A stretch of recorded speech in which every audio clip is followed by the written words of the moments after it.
አልባንያ የአውሮፓ ማልዲቭስ በመባል የምትታወቀው ታሪክና ተፈጥሮ በሌላ በማንኛውም ቦታ በማይታይ ሁኔታ የተሳሰሩባት እጹብ ድብቅ እንቁ ቦታ፣ አንገትን ባውንታ መነቅነቅ አይደለም ማለት የሆነባት፣ ወደ ጎን መነቅነቅ ደግሞ አዎ ተብሎ የሚተረጎምባት ለየት ያለች ሀገር፣ የረጋው ባህር እጅግ አስደናቂ ውበት፣ የተረገሙት ተብለው ከሚጠሩት የዱር ተራራዎች ጋር የሚገናኙባት እጅግ አስደናቂ ምድር።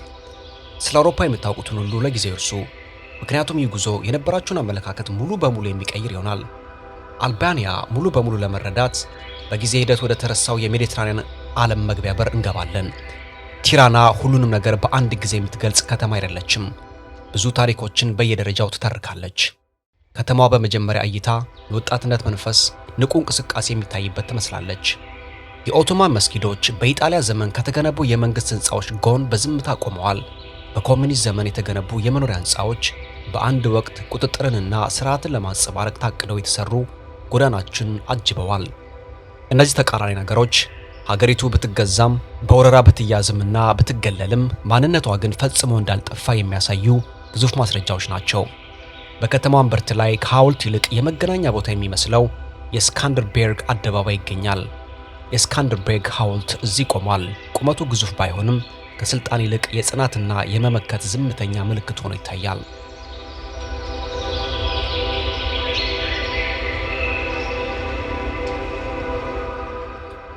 በዙሪያው ታሪክ ትኩረት ለማግኘት አይሽቀዳደምም፣ ይልቁንም አብሮ በሰላም ይኖራል። የኤትሄም ቤይ መስጊድ ውብና ማራኪ ሆኖ ያለምንም ግርግር የብዙ ዘመናትን አሻራ ተሸክሞ ይገኛል። ጥቂት እርምጃዎችን ራቅ ብሎ የሚገኘው ጥንታዊው የሰዓት ግንብ በንግስናዎች በወረራዎችና በጸጥታ ጊዜያት ሁሉ እንዳደረገው ዛሬም የጊዜን መሮጥ ማመላከቱን ቀጥሏል። እነዚህ ታሪካዊ ቦታዎች ዝም ብለው የቆዩ ቅርሶች አይደሉም፣ ይልቁንም የዕለት ተዕለት ኑሮ አካል ናቸው። ሰዎች ያለምንም አጀብ ያልፏቸዋል፣ ነገር ግን መቼም አይረሷቸውም።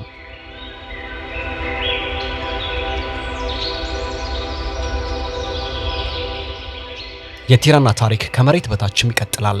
በከተማዋ ስር በስጋትና በሚስጥር የተገነቡ ግዙፍ የቀዝቃዛው ጦርነት መደበቂያዎች ወይም ባንከሮች ተደብቀው ይገኛሉ። ዛሬ ባንካርት እነዚህን የኮንክሪት መጠለያዎች ወደ ማስተንተኛ ስፍራዎች ቀይሯቸዋል። በእነዚህ ኮሪዶሮች ውስጥ መጓዝ ሙዚየም ከመጎብኘት ይልቅ በአንድ ወቅት ታፍነው የነበሩ ድምጾችን የመስማት ያህል ይሰማል። ይቺ ቲራና ናት፣ ታሪኳን የማትክድ ግን ደግሞ በታሪኳ ብቻ መገደብን የማትፈልግ ዋና ከተማ። ከከተማዋ ዳርቻ ወጣ ሲሉ የከተማዋ ግርግር ጋብ ማለት ይጀምራል። በስተምስራቅ በኩል የዳይቲ ተራራ በዝምታ ይታያል። የአካባቢው ነዋሪዎች የቲራና በረንዳ ብለው ይጠሩታል።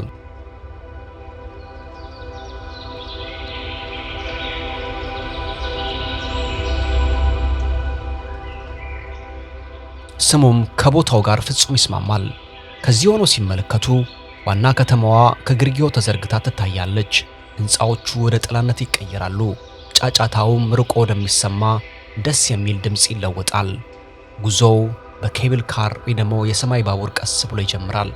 ጎብኚዎችን በመኖሪያ መንደሮችና በጫካዎች ላይ እያሻገረ ወደ ላይ ይወስዳቸዋል። በተራራው ጫፍ ላይ ትኩረት የሚስቡ ሰው ሰራሽ ሕንፃዎች የሉም። ነገር ግን ከአንድሪያቲክ ባህር ዳርቻ አንስቶ ከቲራና ባሻገር እስከሚታዩት ራቅ ያሉ ኮረብታዎች ድረስ የሚዘልቅ አስደናቂ እይታ አለ። የእግር መንገዶች ወደ ብሔራዊ ፓርኩ ጥልቀት ይመራሉ። እዚያም ከተማዋ የራቀችና ምናባዊ ትመስላለች። ከቲራና በስተሰሜን የሚገኘው የቦቪላ ሐይቅ በመልክዓ ምድሩ ላይ ልዩ ግርማ በሚሰጡ ገደላማ የኖራ ድንጋይ ተራራዎች ተከቧል። ሰማያዊ ውሃው ጎልቶ የሚታየው በውበቱ ብቻ ሳይሆን ለታለመለት ግልጽ ዓላማ ጭምር ነው። ይህም ውበትና ጥቅም አብሮ የሚኖርበት የአልባንያ ዋና ከተማ ዋነኛ የውሃ ምንጭ በመሆኑ ነው። ሐይቁ በሰው ሰራሽ ጥረት የተፈጠረ ቢሆንም በዙሪያው ያለው ተፈጥሮ ግን ሳይበረዝ እንደቆየ ነው። ጠባብ መንገዶች በገደሉ ዳርቻዎች ይጠመጠማሉ። መሬቱም ከውሃው ዳርቻ ጀምሮ በከፍተኛ ሁኔታ አቀበት ነው። ለተራራ ወጣጮችና ለእግር ተጓዦች ቦቪላ ቅልጥፍናን የሚጠይቁ ቀጥተኛና ፈታኝ መንገዶችን ያቀርባል። እዚህ ጋር ቀስ በቀስ የሚለወጥ መልክዓ ምድር የለም። ድንጋያማ ቦታዎች በብዛት ይታያሉ። ውሃው ነጣ ባሉ አለቶች መካከል እየፈሰሰ የተሰራ ሳይሆን የተቀረጸ የሚመስል የውሃ ማጠራቀሚያ ይፈጥራል። አብዛኛው የከተማው ነዋሪ ስለመኖሩ ባያውቅም ቲራና በዚህ የተረጋጋ የውሃ ምንጭ ላይ ትደግፋለች። የክሩያ ምሽግ ከሜዳው በላይ ከፍታ ባለው ቦታ ላይ ተቀምጧል። የድንጋይ ግንቦቹ ለመከላከያ ምቹ ከሆነው መሬት ጋር ተዋህደዋል። በ15ኛው ክፍለ ዘመን በኦቶማን መስፋፋት ላይ የተደረገው የታወቀው የአልባንያ ተቃውሞ ማዕከል ሆኖ አገልግሏል። ትክክለኛው ስሙ ጆርጅ ካስትሪዮቲ የተባለው ስካንደር ቤግ በ1443 ወደ እነዚህ ተራራዎች ተመልሶ ሰንደቅ ዓላማውን በማንሳት ክሩያን የተደራጀ ተቃውሞ ምልክት አደረጋት።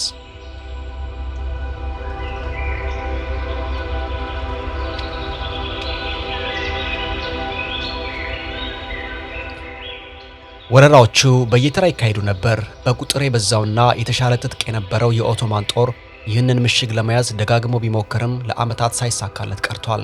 ጠባብ መንገዶችና ገደላማ አቀበቶች እንደ ሁለተኛ የመከላከያ ግንብ ሆነው አገልግለዋል። በቤተ መንግሥቱ ግቢ ውስጥ ታሪክ በጥንቃቄ ተመዝግቧል። የመከላከያ አደረጃጀቱ፣ የግንብ ቅሬቶቹ እንዲሁም ደግሞ ስምምነቶችን፣ ክህደቶችንና በድንበር አካባቢ የነበረውን አስቸጋሪ ሕይወት የሚያሳዩ ቅርሶች ይገኛሉ። የክሩያ ታሪክ ለረጅም ጊዜ በዘለቀ ተጋድሎ የተሞላ ነው። ይህም አልባናውያን ሉዓላዊነታቸውን በትብብር በመስዋዕትነትና በማይናወጥ ቁርጠኝነት እንዴት እንዳስጠበቁ ያስታውሳቸዋል። ከክሩያ በመቀጠል ትኩረታችንን እንደገና እናሰፋለን። ከቲራና በስተደቡብ ፔትሬላ ከባህር ጠለል በላይ 329 ሜትር ከፍታ ባለው ድንጋያማ ሸንተረር ላይ ትገኛለች። ይህም ውስጣዊውን ክፍል ከሜዳውና ከባህር ዳርቻው ጋር የሚያገናኙ መንገዶችን ለመቆጣጠር ታስቦ የተሰራ ነው። በመካከለኛው ዘመን አልባንያ እንደነዚህ ያሉ ቦታዎችን፣ ጠባብ መተላለፊያዎችን ለመቆጣጠርና እንቅስቃሴን ለመጠበቅ እንደ ስልታዊ የጦር ሰፈር ትጠቀምባቸው ነበር። የታሪክ ድርሳናት የፔትሬላን አስተዳደር ከስካንደርቤግ እህት ማሚካ ጋር ያያይዙታል። እሷም ስልጣን በወታደራዊ ጡንቻና በወንድ ዘር ብቻ በሚለካበት ዘመን ግዛቱን በማስተዳደሯ ትታወሳለች። የሷ መገኘት ትልቅ ትርጉም አለው። እዚህ ጋር ተቃውሞ በጦር ሜዳ ብቻ የተወሰነ አልነበረም። ይልቁንም ጦርነት ባለበት ወቅት መንገዶችን፣ አቅርቦቶችንና ታማኝነትን የማስጠበቅ የአስተዳደር ተግባርም ጭምር ነበር። ምሽጉ ራሱ ይህንኑ ዓላማ ያንጸባርቃል። ድንጋዮቹ ከሸንተረሩ ጋር ተጣብቀዋል። መንገዶችም ከገደሉ ላይ ይጠመጠማሉ። እያንዳንዱ ክፍል ቁጥጥርን ታሳቢ አድርጎ የተገነባ ነው። ፔትሬላ የአልባንያ የመከላከያ ሥርዓት የትውልድ ብሔራዊ ጥረት ውጤት መሆኑን ለማስታወስ ቆማለች። ወደ አድሪያቲክ ባህር ቀጥ ብሎ የሚዘልቀው የሮዴን ኬፕ ጠባብና በሦስት አቅጣጫ በውሃ የተከበበ ነው። ከሱ ዘመቻዎች ጋር በተለምዶ ከሚታወቁት የተራራ ምሽጎች በተለየ የስካንደርበርግ ቤተ መንግሥት ፍርስራሾች እዚህ በባህር ዳርቻው አቅራቢያ ይገኛሉ። በ15ኛው ክፍለ ዘመን ይህ የምድር ሰርጥ ከባህር ለሚመጡ ጥቃቶችና ወረራዎች እንደ መከላከያ ጣቢያ ሆኖ አገልግሏል። ግንቦቹም በጣም ግዙፍ ባይሆኑም ስልታዊ ቦታቸው ግን ከግዝፈታቸው በላይ ትልቅ ዋጋ አለው። የቤተ መንግሥቱ ዛሬ ላይ ተለይቶ ብቻውን መገኘት የቀድሞውን ጠባቂነት፣ ተግባራዊነትና ከሰው መኖሪያነት ራቅ ብሎ የመቆም ሚናውን ያንጸባርቃል። በአቅራቢያው የሚገኘው የቅዱስ እንጦስዮስ ቤተ ክርስቲያን ጸጥ ያለ ሌላ የታሪክ ገጽታን ያሳያል። ዘመናዊ ድንበሮች ሳይበጁ በፊት የተገነባው ይህ ቦታ ለዘመናዊ የሐጅ ስፍራ ሆኖ ቆይቷል። በአንድ ወቅት ወታደሮች ይጠቀሙባቸው በነበሩ መንገዶች ላይ ምዕመናንን ይስባል። የድንጋይ ምሽጎችና ሃይማኖታዊ ታማኝነት ጎን ለጎን መኖራቸው በአልባንያ የባህር ዳርቻዎች መከላከያ እምነት እንዴት እንደሚደራረቡ ያሳያል። ከዋና ከተማዋ ብዙም ሳይርቅ ወደ ሀገር ውስጥ ዘለቅ ብሎ አንድ ትንሽ የውሃ አካል መልክዓ ምድሩን ያቋርጠዋል። የሳይክሎፕስ አይን ወይም ደግሞ አይ ኦፍ ዘ ሳይክሎፕስ ተብሎ የሚታወቀው ሲሪ ኢንሳይክሎፒስ ድንገት ብቅ ይልና ክብና ረጋ ያለ ሆኖ በድንጋዮችና በአነስተኛ ተክሎች መካከል ተቀምጧል። ውሃው ሙሉ ለሙሉ ክብ በሆነ ገንዳ ውስጥ ይከማቻል። በዙሪያውም ወደ ውሃው ወለል በአቀበት የሚወርዱ ነጣ ያሉ ድንጋዮች ከበውታል። ጥልቀቱ እስካሁን በትክክል አይታወቅም። ይህም የሚለካው በአፈ ታሪክ ሳይሆን ወደ ውስጥ በገቡ ቁጥር ብርሃን በፍጥነት በሚጠፋበት ሁኔታ ነው። እንደ ፀሐይ አቅጣጫና እንደ ወቅቱ ሁኔታ ቀለሙ ከጠራ ሰማያዊ ወደ ጥቁር አረንጓዴ ይለወጣል። ይህም ከሚታየው ቅርጽ በላይ ጥልቅ የሆነ ነገር እንዳለ ያስመስላል። የአካባቢው አፈ ታሪክ ሐይቁን አንድ አይን ካለው ሳይክሎፕስ ከተባለ ግዙፍ ፍጡር ጋር ያያይዘዋል። የሱ መገኘትም በመሬት ላይ አሻራውን ጥሎ ያልፋል ይባላል። የአካባቢው ሰዎች ይህንን ቦታ ለጥቂት ጊዜ አርፎ ለማለፍ እንጂ ሙሉ ቀንን ለማሳለፍ እንደ መዳረሻም አይመለከቱትም። ቤተሰቦች እዚህ ያርፋሉ፣ ቱሪስቶችም ቀለሙንና ጸጥታውን ለማድነቅ ጥቂት ይቆያሉ። ይህም በሚታወቀው መልክዓ ምድር ውስጥ የተለየ ነገርን ለመለየት አፈታሪክን እንደ መንገድ ይጠቀማሉ። ምስጢራዊ ሰሜንና የአልፕስ ተራራዎች። ሽኮደር በሀገሪቱ ትላልቅ ተራራዎች፣ ወንዞችና ሐይቆች መካከል ተቀምጣ ለረጅም ጊዜ የአልባንያ የሰሜን መግቢያ በር ሆና ታገለግላለች። መልክዓ ምድራዊ አቀማመጧ ለከተማዋ ገና በጠዋቱ ትልቅ ቦታን ሰጥቷታል። ታሪክም ይህንን አረጋግጦላታል። ለዘመናት ይህች ከተማ በአድሪያቲክ ባህር ዳርቻ በአልባንያ አልፕስ ተራራዎችና ወደ ሞንቴኔግሮ በሚወስዱ የንግድ መንገዶች መካከል ያለውን እንቅስቃሴ ትቆጣጠር ነበር። ሽኮደር የሥነ ጽሑፍ፣ የሙዚቃና የፖለቲካ አስተሳሰብ ማዕከል ነበረች። በኦቶማን ዘመን የትምህርትና የዕደ ጥበብ ማዕከል ሆና ነበር። በኮሚኒስት አገዛዝ ወቅት በተለይም ደግሞ በጫና ውስጥ ሆነው ሃይማኖታዊ ማንነታቸውን ባስጠበቁት የካቶሊክ ማህበረሰቦች አማካኝነት በዝምተኛ ተቃውሞዋ ትታወቅ ነበር። የከተማው አቀማመጥ እነዚህን ያለፉ ታሪኮችን ያንጸባርቃል። የጣሊያን ዘመን ሕንፃዎች ከኦቶማን ዘመን ቤቶች ጎን ለጎን ቆመዋል። ገበያዎቹ ከዘመናዊቷ ሀገር ዕድሜ የሚበልጡ ጥንታዊ መንገዶችን ይከተላሉ። እዚህ ያለው ነገር ሁሉ እንደማይበጠስ ትስስር ወደ ተራራዎቹ፣ ወደ ወንዙና ወደ ድንበሩ ትኩረት እያደረገ ነው። በሽኮደር 3 ወንዞች በሚገናኙበት ቦታ ላይ የሚገኘው የሮዛፋ ምሽግ ስልታዊ እጅግ አስፈሪ የሆነ አቀማመጥ አለው። ምሽጉ ከ2500 ዓመታት በላይ አንዱ በሌላው ላይ የተገነቡ የሥነ ሕንፃ ጥበቦች የሚታዩበት ሕያው የታሪክ መዝገብ ነው። ከአልባንያ የጽሑፍ ታሪክ ቀደም ብሎ የነበረ ሲሆን በኢልሪያውያን፣ በሮማውያን፣ በቢዛንታይንና በኦቶማን ተገንብቶ ተጠናክሮ ቆይቷል። እያንዳንዱ ገዢ ኃይል አንድን እውነትን ተረድቷል። ይኸውም ይህን ኮረብታ የተቆጣጠረ ሰሜናዊ አልባንያን ይቆጣጠራል። በአካባቢው አፈ ታሪክ መሠረት 3 ወንድማማቾች ምሽጉን ለመገንባት ቢሞክሩም በየምሽቱ ግንቦቹ ሲፈራርሱባቸው ይውሉ ነበር። ትንቢቱ እንደሚለው ከሆነ ግን ግንቡ ሊቆም የሚችለው ከአንደኛው ሚስት አንዷ መስዋዕት ሆና በግንቡ ውስጥ ስትታሸግ ብቻ ነበር። በገቡት ቃል ኪዳን መሠረት ታናሽ ወንድም ለሚስቱ ለሮዛፋ ምንም ማስጠንቀቂያ አልሰጣትም ነበር። እሷም ዕጣ ፈንታዋን የተቀበለችው በአንድ ቅድመ ሁኔታ ብቻ ነበር። ይህም ከሞተች በኋላ ልጇን ማጥባት እንድትችል አንድ ጡቷ፣ አንዱ እጇና አንዱ እግሯ ከግንቡ ውጭ መተው ነበረባቸው። ያ አፈ ታሪክ እስከ ዛሬ ድረስ ይነገራል።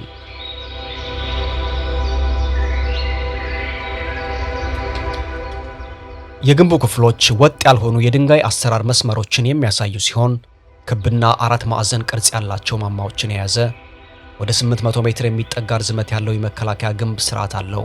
በውስጣዊ ግንቦች የተከፋፈሉ 3 ትላልቅ አደባባዮች የጦር መሳሪያ ግምጃ ቤቶችንና የውሃ ማጠራቀሚያዎችን ይዘዋል።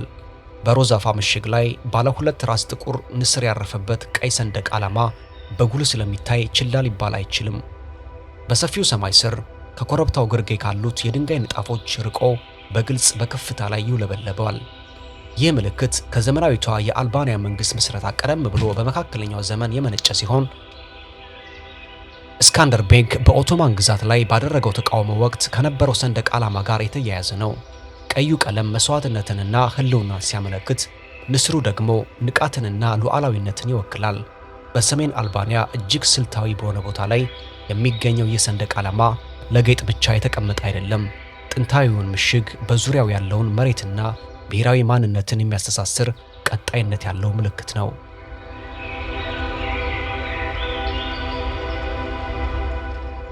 የኮማን ሐይቅ በተለመደው መንገድ እንደ መድረሻ ቦታ የሚታይ አይደለም።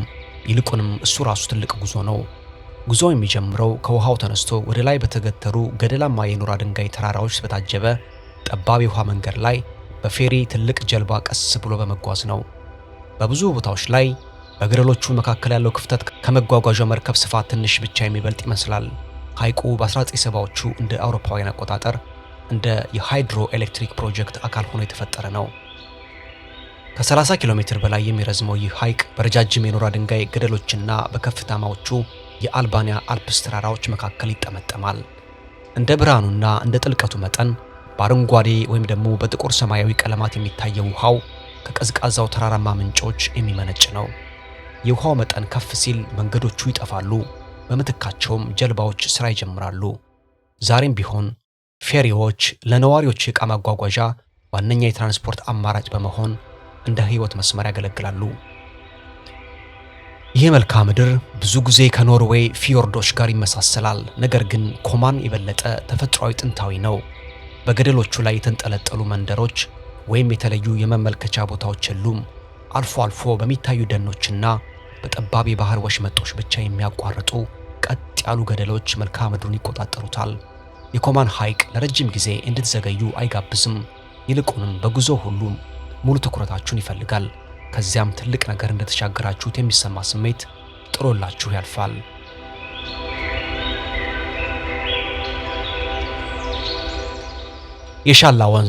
የሻላ ወንዝ ከኮማን ሐይቅ ተለይቶ ይወጣል።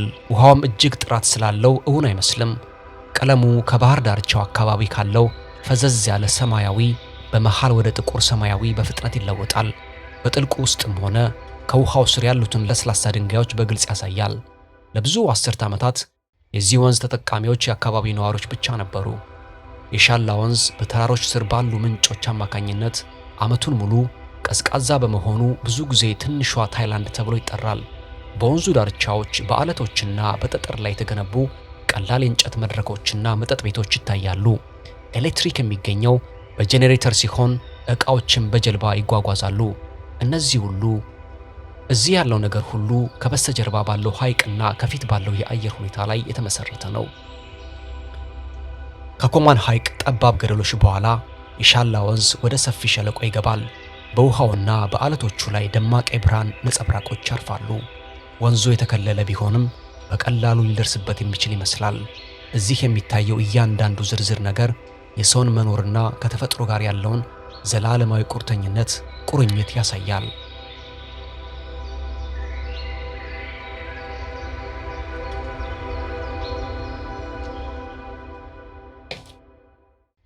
ወደ ቴት የሚወስደው መንገድ ወደ አልባንያ አልፕስ ተራራዎች ሲወጣ እየጠበበ ይሄዳል። በመጨረሻም በገደላማ ጫፎች በተከበበ ሸለቆ ውስጥ ይጠናቀቃል። እስከ ጸደይ ወራት ድረስ በረዶ መንገዱን ይዘጋዋል። እዚህ ብቸኝነትና መገለል ትልቅ መለያ ባህሪ ነው። ቴት ለዘመናት በሰሜን አልባንያ ሕይወትን ይገዛ በነበረው ካኑን በተባለው ባህላዊ ሕግ ስር ነበረች። ከሕጉ ትልቅ አሻራዎች መካከል አንዱ የመቆለፊያ ግንብ ሲሆን ይህም ደግሞ የደም በቀል ውስጥ የገቡ ወንዶች የሚሸሸጉበት የድንጋይ ሕንፃ ነው። በውስጡም ቤተሰቦች ከሕግ ይልቅ በባህል ጥበብ ለማግኘት ለወራት ወይም ደግሞ ለዓመታት ይጠብቁ ነበር። ግንቡ በመንደሩ መሃል ላይ ትገኛለች።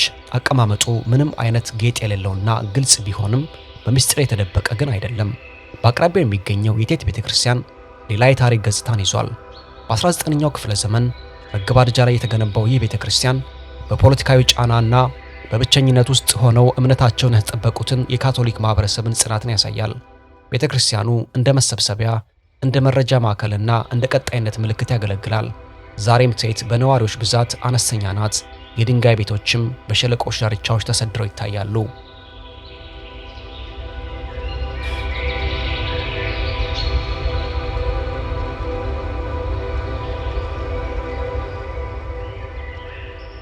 አነስተኛ ይዞታ ያላቸው እርሻዎች እዚህ በስፋት ይከናወናሉ።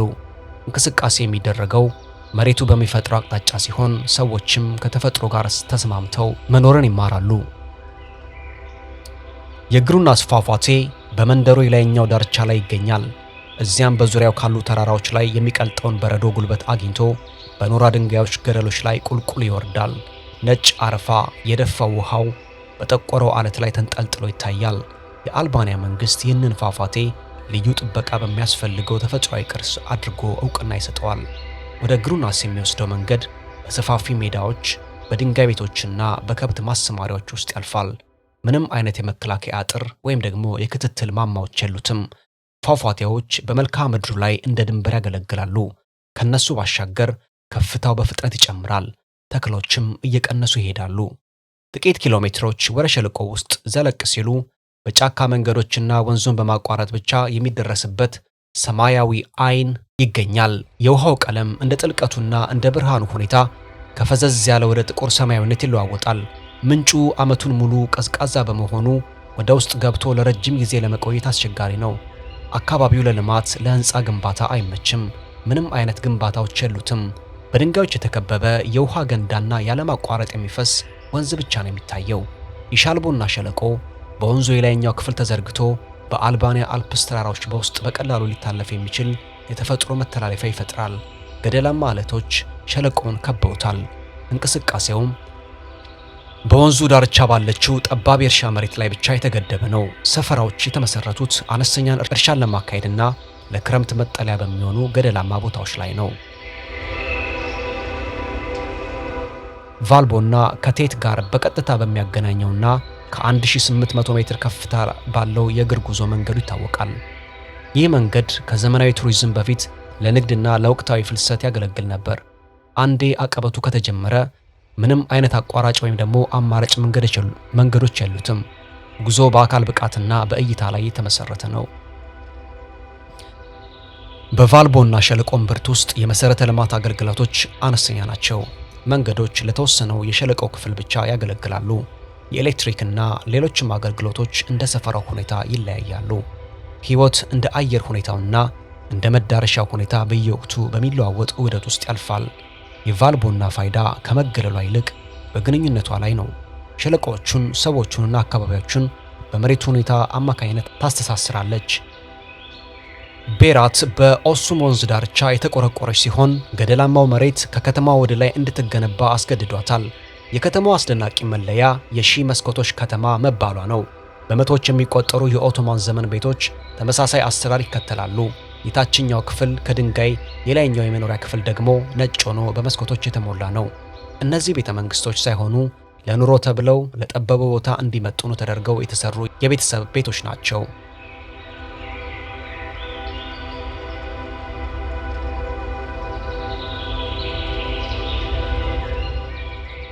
ከነዚህ በላይ አሁንም ድረስ ነዋሪዎች ያሉበት የቤራት ምሽግ ይገኛል። በአውሮፓ ካሉ አብዛኞቹ ምሽጎች በተለየ ይህ ግንብ ፈጽሞ ተጥሎ አያውቅም። በከተማዋ ግንብ ውስጥ አብያተ ክርስቲያናት፣ መስጊዶችና የመኖሪያ ቤቶች ተስማምተው ይኖራሉ። ይህም የዕለት ተዕለት ሕይወት ከአስተዳደር ለውጦች ጋር እንዴት አብሮ እንደሚቀጥል ያሳያል። እንደ አውሮፓውያን አቆጣጠር በ2025 የቤራት የባህል መቻቻል ምልክትና የዩኔስኮ የዓለም ቅርስ ሆና ትቀጥላለች። ከቤራት በስተደቡብ የኦሱም ወንዝ 26 ኪሎ ሜትር በሚረዝም ጠባብ የኖራ ድንጋይ ገደል ውስጥ ይፈሳል። በሁለቱም በኩል ያሉት ገደላማ አለቶች መተላለፊያውን ያጥሩታል። በክረምትና በጸደይ ወራት የውሃው መጠን በፍጥነት ስለሚጨምር ገደሉ ለራፍቲንግ ብቻ ምቹ ወደሆነ ፈጣን ወንዝነት ይለወጣል። በገደሉ ውስጥ በሚሊዮን የሚቆጠሩ ዓመታት ያስቆጠሩ የመሬት ንብርብሮች በግልጽ ይታያሉ። ትናንሽ ፏፏቴዎችም ከተራራው ስር ከሚመነጩ ምንጮች ይፈሳሉ። ተክሎች በገደሉ ስር በብዛት ባይታዩም ከፍታው ሲጨምር ግን ትናንሽ ቁጥቋጦዎች መታየት ይጀምራሉ። መዳረሻው እንደ ጊዜውና እንደ አየር ሁኔታው ይወሰናል። ስለዚህ ኦሱም መቼም ቢሆን ጸጥታው አይገዛውም። ሁሌም የማይፈቱ ምስጢሮችን አዝሎ ይገኛል።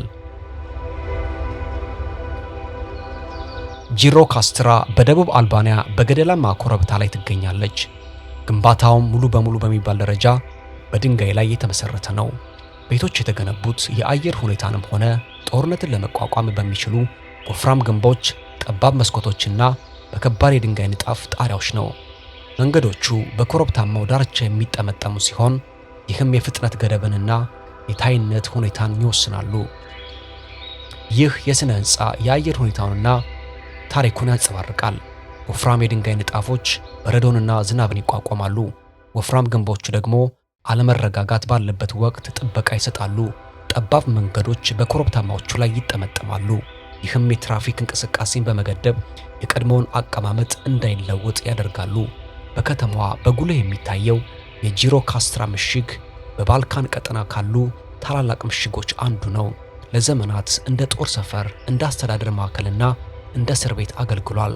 በውስጡ ያሉ መድፎች፣ የአውሮፕላን ቅሪቶችና የኤግዚቢሽን አዳራሾች የኮሚኒስት ዘመንን ጨምሮ የአልባንያን ዘመናዊና ጥንታዊ ግጭቶችን ይዘክራሉ። ጂሮካስትራ የዓለም አቀፍ ዝና ያተረፈው የአልባንያ ጸሐፊ ኢስማኤል ካድሪ የትውልድን ቦታ ናት። ስራዎቹ ብዙ ጊዜ ከከተማዋ መዋቅርና ታሪክ መነሳሳትን ያገኛሉ። የድንጋይ ግንባታዎቹንም ለስልጣን፣ ለትዝታና ለቁጥጥር ታሪኮች እንደ መድረክ ይጠቀምባቸዋል። እዚህ ጋር ስነ ህንፃው እንደ ታሪክ መዝገብ ያገለግላል። የቪዮሳ ወንዝ ከግሪክ ፔንዲስ ተራራዎች ተነስቶ እስከ አድሪያቲክ ባህር ድረስ ከ270 ኪሎ ሜትር በላይ ይፈሳል። በመንገዱም ላይ ምንም አይነት ግድብ፣ የውሃ ማጠራቀሚያም ወይም ደግሞ ሰው ሰራሽ እንቅፋት የለበትም። ወንዙ ይከፈላል፣ እንደገና ይገናኛል፣ አቅጣጫውን ይለውጣል። ከእያንዳንዱ የጎርፍ ወቅት በኋላም የጠጠር ዳርቻዎቹን አዲስ መልኩን ያስይዛል። እነዚህ ተለዋዋጭ ክፍሎች በካርታ ላይ የማይወሰን ህያው የወንዝ ወለልን ይፈጥራሉ። በአንድ ዓመት የነበረው ደሴት በሚቀጥለው ዓመት ሊጠፋና በአዲስ የአሸዋ ክምር ወይም ደግሞ መተላለፊያ ሊተካ ይችላል። ይህ አለመረጋጋት ነው ስነ ምህዳራዊ እሴቱን የሚጨምረው። የቪዮሳ ወንዝ ተፋሰስ በዚህ ተፈጥሯዊ ዑደት ላይ ለተመሰረቱ በአውሮፓ እዚህ ብቻ ለሚገኙ በመቶዎች ለሚቆጠሩ አሳዎች፣ አምፊቢያኖችና ወፎች መኖሪያ ነው። የባልካን ሊንክስ በምድር ላይ ካሉ ብርቅዬ የዱር ድመት ዝርያዎች አንዱ ነው። በአሁኑ ጊዜ በዱር ውስጥ የሚገኙት ከ40 በታች እንደሆኑ ይገመታል። አልባንያ ከነዚህ ውስጥ ከ10 እስከ 15 የሚሆኑትን ትይዛለች። እነሱም የቪዮሳ ወንዝ ተፋሰስን ጨምሮ በጫካዎችና በተራራማ አካባቢዎች ይኖራሉ ተብሎ ይታመናል። ለብዙ አስርተ ዓመታት ወንዙ ላይ የሃይድሮ ኤሌክትሪክ ግድቦችን ለመስራት ታቅዶ ነበር። ሆኖም ግን የአካባቢው ማህበረሰብ፣ ሳይንቲስቶችና ዓለም አቀፍ የተፈጥሮ ጥበቃ ቡድኖች ባደረጉት ተቃውሞ ፕሮጀክቱ እንዲቆም ተደርጓል። በ2023 ቪዮሳ የአውሮፓ የመጀመሪያው የዱር ወንዝ ብሔራዊ ፓርክ ተብሎ በይፋ ታወቀ። ወደ ደቡብ አልባንያ ጥልቀት ስንገባ ታሪክና መሬት ባልተጠበቀ ሁኔታ ይገናኛሉ። የካዲዩት ድልድይ የላንጋሪን ወንዝን ያቋርጣል። በኦቶማን ዘመን እንደ ቀጠናዊ የንግድ መስመር አካል ሆኖ የተገነባው ይህ የድንጋይ ቀስት ድልድይ ለዘመናት የቆየ ጎርፍ፣ የመሬት መንቀጥቀጥን ተቋቁሞ ዛሬም ጸንቶ ይገኛል። ድልድዩ የተሰራው ለእግረኞችና ለእንስሳት እንጂ ለዘመናዊ ተሽከርካሪዎች ባለመሆኑ መዋቅሩ ሳይበላሽ እንዲቆይ ረድቶታል።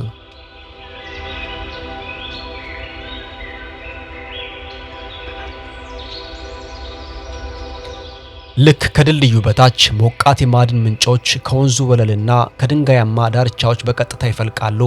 ይህም ዓመቱን ሙሉ ከ26 እስከ 32 ዲግሪ ሴልሺየስ የሚደርስ የተረጋጋ ሙቀት ያላቸውና በማዕድን የበለጸጉ ትናንሽ ኩሬዎችን ይፈጥራሉ። ቦታው ምንም አይነት መጠለያ ወይም ደግሞ ዘመናዊ እድሳት የሌለውና ሙሉ በሙሉ ክፍት አየር ላይ ያለ ነው። የአካባቢው ነዋሪዎችና ቱሪስቶች ሞቃቱና ቀዝቃዛ ውሃ ጥቂት ሜትሮች ርቀት ላይ በሚገናኙበት የተፈጥሮ ምንጭ መሃል ገብተው ይታጠባሉ። የቤንጃ የሙቅ ውሃ ምንጮች ከቱሪዝም ይልቅ በመሬት አቀማመጡ፣ ጂኦሎጂና በተግባራዊ ጥቅም ላይ የተመሰረተ ረጅም ታሪክ ያለው ቦታ ነው። በተራራው ሰንሰለት ጥልቀት ውስጥ የሚገኘው የሶቲራ ፏፏቴ ከቶሞር ተራራ ስርዓት የሚመነጭ ሲሆን ከሚታይ ወንዝ ይልቅ ድንገት ከገደላማ ገደል ላይ ተቆርጦ እንደሚወርድ ውሃ ይፈሳል። ውሃው ወደ ላይ ከመውጣቱ በፊት በኖራ ድንጋይ ንብርብሮች ውስጥ ከመሬት በታች ይፈሳል። ይህም የፏፏቴውን ጠንካራና የተከማቸ የውሃ ፍሰት ይፈጥራል። ፏፏቴው በጣም ረጅም ሲሆን ከግርጌውም በቀጥታ በኖራ ድንጋዩ ላይ የተቀረጸ ጥልቅ የውሃ ገደብ ይፈጥራል። ወደዚህ ቦታ ለመድረስ ጠባብ የተራራ መንገዶችን መከተልና ጥቂት የእግር ጉዞ ማድረግን ይጠይቃል። ምንም አይነት የቅድመ ማስጠንቀቂያ ምልክቶች ወይም ደግሞ ቀስ በቀስ የሚለወጡ መልክዓ ምድሮች የሉትም። ፏፏቴው ድንገት ብቅ ማለቱ ከመሬት በታች የመነጨ መሆኑን ያሳያል።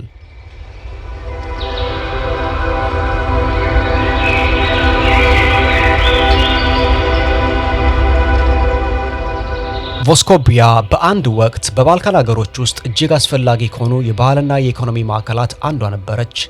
በ18ኛው ክፍለ ዘመን የማተሚያ ቤቶች፣ የትምህርት ቤቶች፣ የቤተ መጻሕፍትና የአብያተ ክርስቲያናት መገኛ በመሆን የኦርቶዶክስ ዕውቀትና የንግድ ማዕከል ሆና አገልግላለች። የሕዝቧ ቁጥር በወቅቱ በነበሩት ቀጠናዊ ዋና ዋና ከተሞች ከነበረው የሕዝብ ብዛት ጋር የሚመጣጠን ነበር። ሆኖም ግን ተከታታይ ጥቃቶች፣ የእሳት አደጋዎችና የኢኮኖሚ ውድቀት የሕዝብ ቁጥር እንዲቀንስ አድርገው ቮስኮፒያ እንድትተውና እንድትረሳ አድርገዋታል። ዛሬ የቀረው የቀድሞ ግርማዋን በሚያሳዩ ፍርስራሾች የተከበበና ከታሪካዊ መጠኗ እጅግ ያነሰ መንደር ብቻ ነው። ጥንታዊ ስዕሎችና ጽሑፎች ያሏቸው አንዳንድ የድንጋይ አብያተ ክርስቲያናት አሁንም ድረስ ቆመው ይታያሉ። ቮስኮፒያ የከፍታና የውድቀት ሕያው ምስክር ናት። የኦህሪድ ሐይቅ በዓለም ላይ ካሉ እጅግ ጥንታዊ ንጹህ ውሃ ያላቸው ሐይቆች አንዱ ነው። ዕድሜውም ከ1 ሚሊዮን ዓመታት በላይ እንደሆነ ይገመታል። ረጅም ዕድሜው እዚህ ብቻ የሚገኙ በርካታ ብርቅዬ ዝርያዎች እንዲፈጠሩና እንዲሻሻሉ እድል ሰጥቷል። የኦህሪዲ ትራውት በሐይቁ ውስጥ ከሚገኙት እጅግ ልዩ አሶች አንዱ ሲሆን ለረጅም ጊዜ የሐይቁ ሕይወታዊ ምልክት ተደርጎ ይቆጠራል።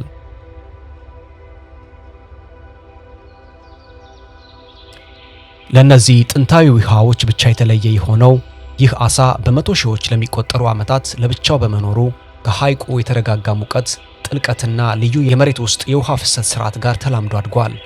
በተፈጥሮ በሌላ በማንኛውም ቦታ አይገኝም። በአልባንያ በኩል ፖግራዴትስ ሐይቁን ፊት ለፊት ተጋፍጣ የተቆረቆረች ሰፈራ ናት። አሳ ማጥመድ፣ ንጹህ ውሃ ማግኘትና ንግድ ከተማዋን ቅርጽ አስይዘውታል። በሐይቁ ዳርቻ ላይ ጠባብ ባህረ ገብ መሬት ላይ የተገነባችው ሊን የተባለች የታመቀች የአሳ አጥማጆች መንደር ትገኛለች። ቤቶቹ በመሬቱ ቅርጽ መሰረት በጠባብ የድንጋይ መንገዶች ዳርቻ ተቀራርበው ተገንብተዋል። በመኖሪያ ሕንፃዎቹ ስር የሮማውያን ሞዛይኮችን ጨምሮ በርካታ ጥንታዊ ቅርሶች ተገኝተዋል። ይህ ለረጅም ዘመናት ሰዎች ይኖሩበት እንደነበር ያሳያል። የሎጋራ ተራራ መተላለፊያ በደቡብ አልቤኒያ የሚገኝ ሲሆን የአልቤኒያ ሪቬራ ከሀገሪቱ የውስጥ ክፍል ጋር የሚያገናኝ ቀጥተኛ መንገድ ነው።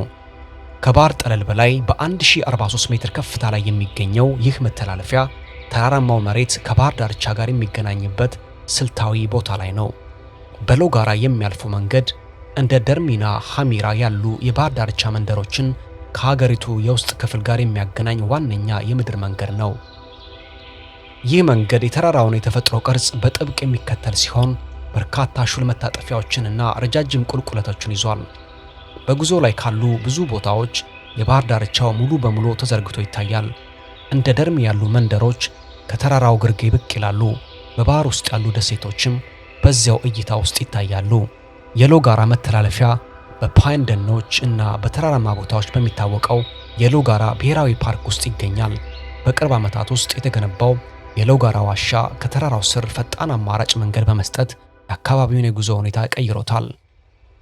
ዋሻው የጉዞ ጊዜን በከፍተኛ ሁኔታ ቢያሳጥረውም የቀድሞ መተላለፊያው ግን በከፍታና በሚያሳየው እይታና ከተፈጥሮ ጋር ባለው ቀጥተኛ ግንኙነት የተነሳ አሁንም ጠቃሚነቱ እንደጸና ነው። ደርሚ በአንድ መልክዓ ምድር ውስጥ በሁለት የተለያዩ ቦታዎች ላይ ትገኛለች። በባህር ዳርቻው በኩል ዘመናዊ ሰፈራ በተራራውና በባህሩ መካከል በጠባቡ ተዘርግቷል። ነጭ ድንጋያማ የባህር ዳርቻዎችን ከበውታል።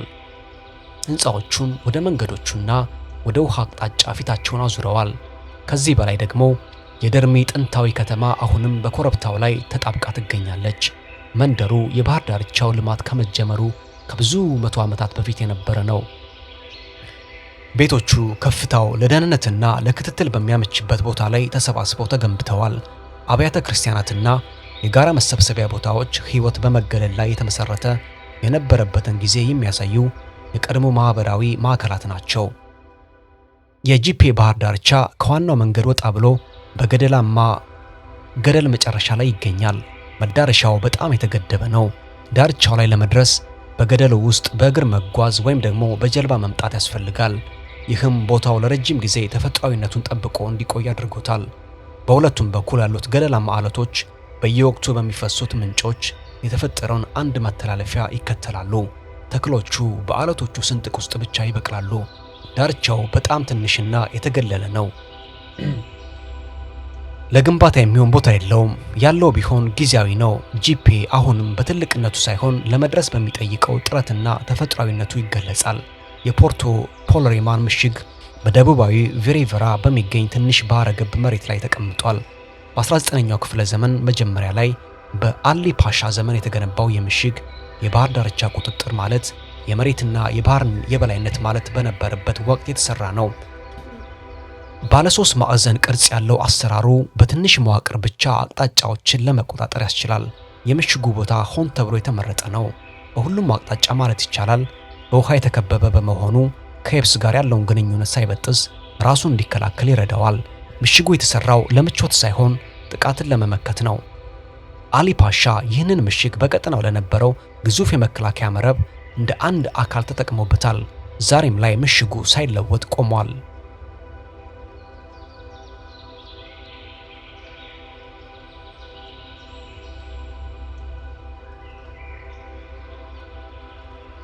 ቄፓሮ በሁለት ቦታዎች በአንድ ጊዜ ትገኛለች።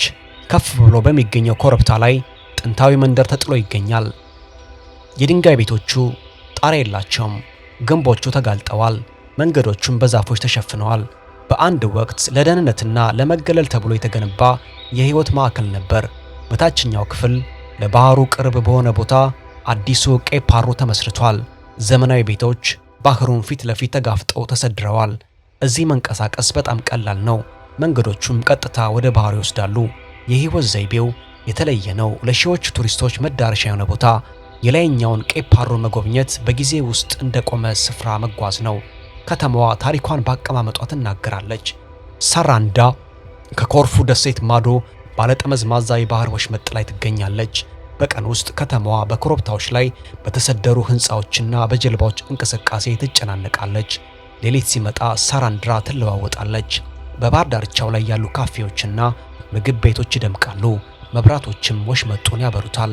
ከሌሎች ጥንታዊ ከተሞች በተለየ ሳራንዳ በቅርብ ጊዜና በፍጥነት ያደገች ከተማ ናት። ይህም ለከተማዋ ከፍተኛ ጉልበት ይሰጣታል። ሳራንዳ አልባንያን ከግሪክና ከሜዲትራኒያን ቀጥታ ጋር የምታገናኝ የደቡብ መግቢያ በር ናት። ቡትሬንት ከሳራንዳ በስተደቡብ በለመለመ የተፈጥሮ ጥበቃ ክልል ውስጥ ትገኛለች። ፍርስራሾቹ በዛፎቹና በአንድ ወቅት ለመከላከያነት ያገለግሉ በነበሩ ጸጥ ያሉ ቦዮች ተከበው ይገኛሉ። ቦታው ከ2000 ዓመታት በላይ የሰዎች መኖሪያ ነበር። የግሪክ ቲያትሮች፣ የሮማውያን መታጠቢያዎችና የባዛንታይን አብያተ ክርስቲያናት እዚህ ይገኛሉ። ቡትሬንት ታሪክን እንደ ትርኢት አታቀርብም፣ ይልቁንም እንደ ፍርስራሽ ትታያለች። በዙሪያው ያለው ጫካ ፍርስራሾቹን ሳይሸፍን ተንከባክቦ ይዟቸዋል። ከቡትሬንት በስተደቡብ የባህር ዳርቻ ይለሰልሳል። ክሳሚል ከግሪክ ድንበር አቅራቢያ ትገኛለች። 4 ትናንሽ ደሴቶች በባህር ዳርቻው አቅራቢያ ይገኛሉ። በጀልባ ወይም ደግሞ በመቅዘፍ በቀላሉ ሊደረስባቸው ይችላል። እዚህ ያለው ውሃ ጥልቀት የሌለውና ባልተለመደ ሁኔታ ንጹህ ነው። ክሳሚል ታላቅ ፍላጋትን አትጠይቅም፣ ይልቁንም ሰላምንና ምቾትን ትሰጣለች። የዚች ሀገር ጉዞ መጨረሻ እዚህ ጋር እንደ ድንበር ይሰማል። ከዚህ ነጥብ ባሻገር አልባንያ ለሌላ ሀገርና ለሌላ ታሪክ ቦታ ትለቃለች። ሰማያዊው አይን ከባህር ዳርቻው ርቆ ወደ ሀገር ውስጥ ዘልቆ ይገኛል። እዚያ ለመድረስ ክፍት የሆኑ ሜዳዎችን ትቶ ውሃው በፈጠረው ፕላተም ጥላማ ቦታ ውስጥ መግባት ያስፈልጋል። ምንጩ ከድንጋይ ስንጥቅ ውስጥ በከፍተኛ ኃይል ይፈልቃል። ጥልቀቱ ከላይ አይታይም። ቀለሙ በመሃል ላይ በጣም የጠቆረ ሲሆን በዳርቻው ላይ ግን ይበልጥ ደማቅና ግልጽ ነው። ዋናተኞቹ ወደ ምንጩ ጥልቀት ለመድረስ ቢሞክሩም በውሃው ግፊት ምክንያት አልተሳካላቸውም። የውሃው ሙቀት ዓመቱን ሙሉ ቀዝቃዛ በመሆኑ የሰው ልጅን ቆይታን ይገድባል። ሰማያዊው አይን ራሱን አይገልጽም። ከታሪክ ወይም ከሰፈራ ጋር ግንኙነት የለውም። በጥልቀቱና በኃይሉ እንደ ጸና ይኖራል። አልባንያ እንደ ፓሪስ ወይም ደግሞ እንደ ሮም ያለ ድምቀት ባይኖራትም አውሮፓ ቀስ በቀስ እያጣችው ያለውን እውነተኛነት እና ያልተበረዘ ተፈጥሯን ትታደላለች። አልባንያ አታላይ አይደለችም፣ ወይም ደግሞ ለመለወጥ አትቸኩልም። ለማስተዋል ለመስማትና ያልተሟላውን ግን ደግሞ ጽኑ የሆነው ውበቷን ለመቀበል ለሚፈልጉ ሁሉ የተከፈተ ዓለም ናት። ስለዚህ ቦታ ያለውትን አስተያየት ያጋሩን። ስለተከታተላችሁ እናመሰግናለን።